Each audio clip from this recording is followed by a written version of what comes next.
Lapos. Katatapos lang ng therapy namin.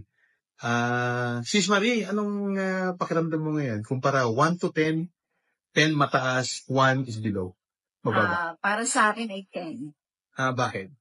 Kasi iba yung naramdaman ko yung malaking kaibahan pag ikaw ay body massage lang. Mm-hmm. Napakalaking kaibahan kasi yun ay parang binuhan niya lahat ng nerve ko sa katawan. Mm-hmm. Pero kung ginawa natin ngayon, anong pakiramdam mo?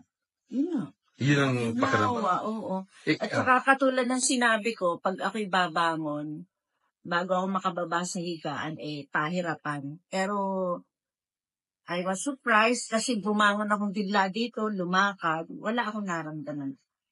Kadalasan kung hindi ka nag-therapy, may mararamdaman. May mararamdaman akong nararamdaman. Bigla ka ba nung bumangon ka? Sa buong buhay kong ma-experience ko to, laging may sakit to yung babangon. Pero nagulat din ako, parang sa miracle, na yung biglang bangon ko kanina, nung pagkatapos mo akong, dapat i-therapy nung mas na meron ka, hindi ko naramdaman yung mga nararamdaman ko before pag-therapy. Grabe, no?